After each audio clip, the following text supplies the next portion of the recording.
Good morning, students of class 9. This is your English online classes by Paro ma'am from Paradise Convent School. We are reading Bihai book chapter number 2, the new prose, and that is name is The Sound of Music. And about this story, we are reading about Evelyn Glennie, who is not hearing properly, but she is wanted to pursuing her life with a music world, जो कि सुन नहीं पाती. एविलियन ग्लैनी कानों से थोड़ा deaf है, मतलब बहरी है, बट उसका जो दुनिया है, सपनों का दुनिया है, वो बहुत बड़ा म्यूजिशियन या फिर म्यूज़िक वर्ल्ड में कदम रखने का.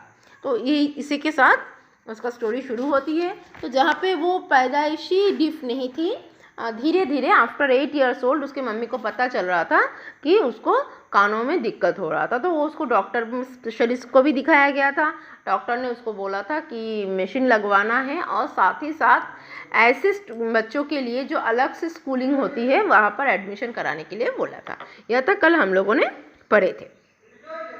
But Evelyn was not going, now page number 18, para number 3.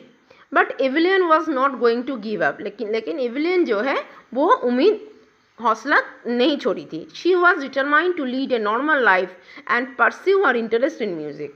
वो अपने आप को एक नॉर्मल लाइफ में जीने के लायक ही समझी थी. वो इतना, उसको जो कान में दिक्कत हो गया, जबकि उसको सच्चाई समझ में आ गया, तब भी वो ज़्यादा घबराई नहीं थी. वो नॉर्मल लाइफ ही लीड कर रही थी और उसका जो इंटरेस्ट था म्यूज़िक में, गाने में, सुर में, वो कंटिन्यूएशन जारी रखा.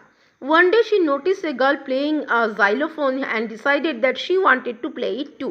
Xylophone क्या होता है? Musical instrument with a row of wooden bars of different length. देख रहे हो पिक्चर में, बस साइड में देखो. This is the picture of xylophone.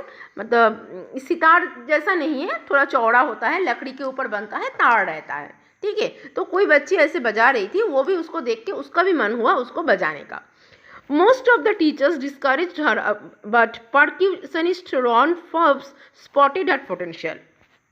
Percussionist किसे बोला जाता है? A person who plays the drum, tabla etc. Percussionist मतलब जो लोग बजना बजाते हैं, कोई भी प्रकार के बजना जो होते हैं, तबला हो, ड्रम हो, सिंथेसाइजर हो, जो भी हो, जितने प्रकार के डिस्ट्रिक्ट ड्रम वगैरह जो लोग बजाते हैं, दे आर कॉल्ड परक्यूशनिस्ट. तो वो परक्यूशनिस्ट, ऐसे ही एक परक्यूशनिस्ट जिनका नाम है रॉन फॉर्ब्स. रॉन फॉर्ब्स ने एविलियन को ऑब्जर्व किया और देखा कि एविलियन के पोटेंशियलिटी, एविलियन का मन का इच्छा को उन्होंने एनालाइज किया.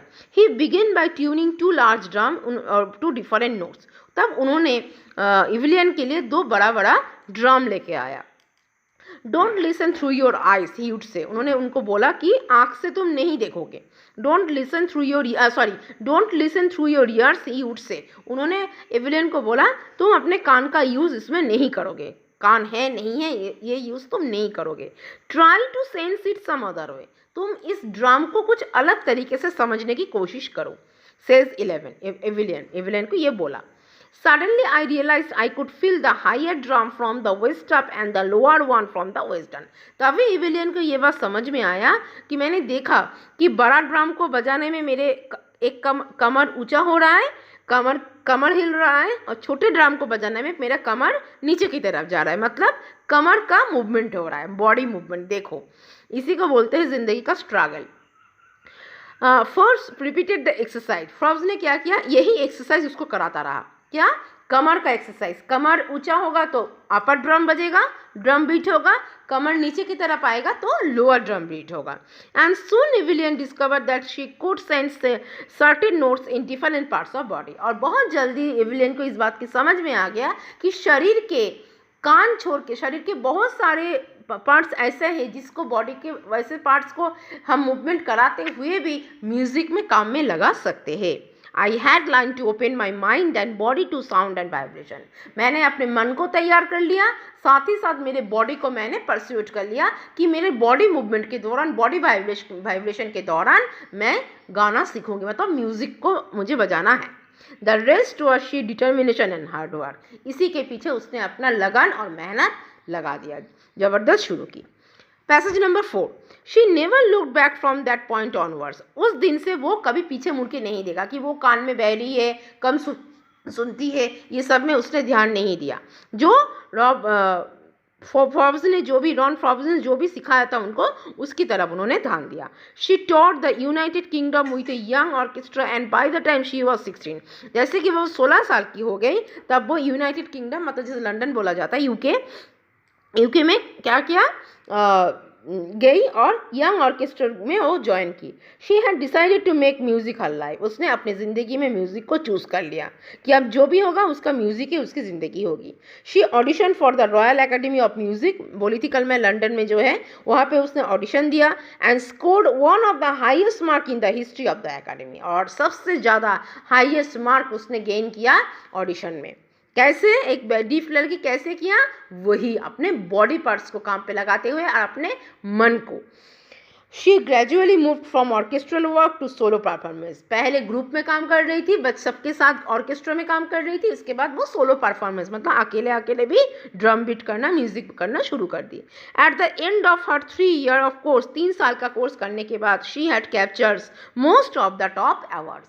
3 साल ऐसे ही लगातार से सफलता और मेहनत लगन से अपने मूवमेंट को, स्ट्रगल को चलाते हुए 3 साल में वो काफ़ी ज़्यादा अवार्ड, वो रिवॉर्ड जीत लिया था।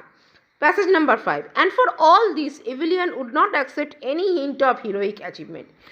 इविलियन को इस बात का कोई गर्व नहीं था कि मैंने ऐसा कुछ काम किया, मुझे हीरोइक अचीवमेंट मिलना चाहिए। वो जो कर रहा है अपने मन से कर रहा है। वो ये बोलता है, if you work hard and know where you are going you will get that. उसका सिर्फ एक ही कहना था, जो काम वो यही मानती है, जो काम तुम्हें करना है अगर वो तुम लगन से मन से करते हो, उस जगह तुम पहुंच जाओगे। इसके लिए हीरो बनने की कोई ज़रूरत नहीं है।